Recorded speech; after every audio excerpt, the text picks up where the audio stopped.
sat back in my favorite armchair by the fire, a glass of red wine in hand, letting the warmth of the flames settle in my bones. But tonight I had something on my mind, something I hadn't thought about in years. I took a deep breath, and as the fire crackled, I began. "You want to know a story, huh?" I asked, my voice low, teasing. I could see you sitting there curious, waiting for me to continue. I smiled to myself, swirling the wine in my glass. "Well, let me take you back to when I worked at that big law firm in the city. In my younger days, I wasn't the woman I am now. No, back then I was still figuring out who I wanted to be, what I was capable of. But I had drive, ambition, and a fire inside me that couldn't be snuffed out even if I tried." I leaned forward a little, the fire light flickering in my eyes. The story was coming back to me, the details sharp and vivid, like it was only yesterday. It was the summer of 1998. I had just turned 38, freshly promoted to a senior management position in a top firm. The men I worked with were all sharp, calculating, and driven, but there was one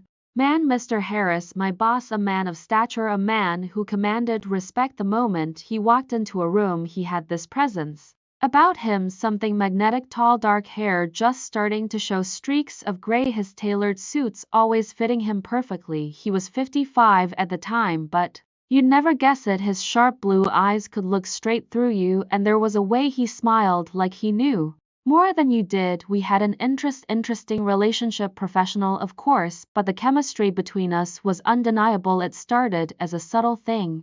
Small glances in meetings, the slight touches on my arm when he passed by my desk, little things that didn't mean much at first, but as the days turned into weeks, I felt something shift in the air whenever he was near. One night, the office was quiet. Most of the team had left for the day, the lights dimmed, except for the glow of my computer screen. I was finishing up a report that had to be handed in by morning, but I wasn't alone. I could hear footsteps approaching my office door. "Jacqueline," came Mr. Harris's voice. He always had this way of saying my name like it was a secret only he knew. Still working late? I looked up, and there he was standing in the doorway, his figure framed by the soft light from the hallway. "Yes, just wrapping up," I replied, trying to sound casual, though I could feel the heat rising in my cheeks. I wasn't used to him catching me like this in a vulnerable moment. He stepped into the room, his polished shoes clicking on the hardwood floor, and closed the door behind him.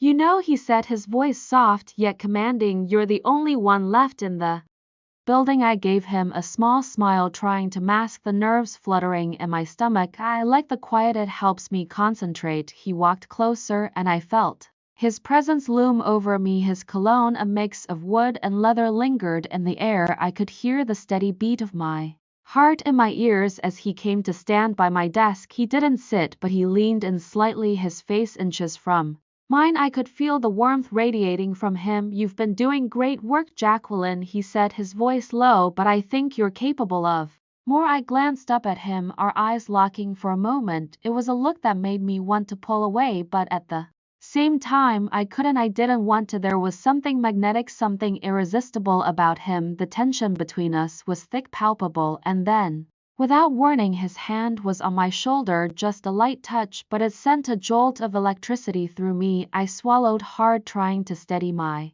breath. "What do you mean?" I managed to ask, my voice barely above a whisper. "You've got a lot of potential, Jacqueline," he murmured, his voice almost a growl. "But potential isn't enough. You have to be willing to push boundaries, to test the limits." His hand slowly slid down my arm, the touch sending a shiver down my spine. It was dully slow, as if he was savoring the moment, testing my reaction. I felt a heat pooling in my chest, the office suddenly feeling too small to stifling. "I'm not sure I follow," I said, my voice trembling, just a bit unsure of where this was going. He leaned in closer, so close I could feel his breath on my ear. "What if I told you," he whispered, that there's more to this than just work?" My breath hitched, and I could feel my heart pounding in my throat. I wasn't sure if I was terrified or intrigued. Before I could respond, his lips were on mine. It was a kiss that stole the air from my lungs, and for a moment I forgot everything, forgot the job, the rules, the consequences. All I could focus on was him, his hands now tangled in my hair, his body pressing against mine, urging me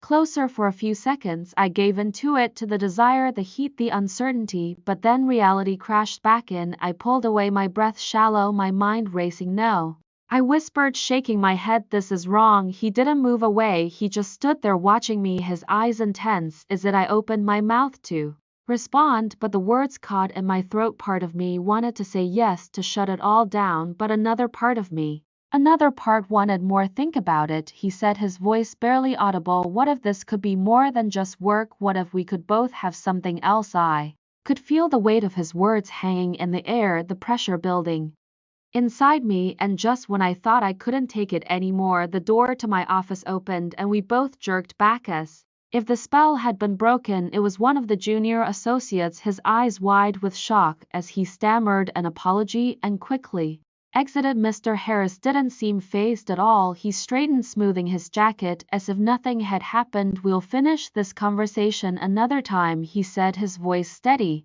And then he left just like that, as if nothing had ever transpired between us. But I knew in that moment, things had changed. Nothing would ever be the same. I don't know why I never acted on it, why I never crossed that line with him. Maybe it was fear, maybe it was the knowledge that I would lose everything, the respect, the job, the control I had fought so hard for. But I couldn't forget him, not really. The way he looked at me, the way he made me feel like I was the only woman in the world, and so I kept my distance. But I never stopped wondering what would have happened if I had given in. I finished my wine and leaned back in my chair, letting the memories wash over me, the heat of the moment still lingering. The fire had burned low and the night outside had grown quiet. Sometimes, I said softly, we let the best things slip through our fingers, and sometimes we never forget them. I looked up, meeting your gaze. There was a flicker of something in your eyes, something that told me you wanted to know more. But some stories, some memories are better left in the past, and that, my dear, is one of those stories.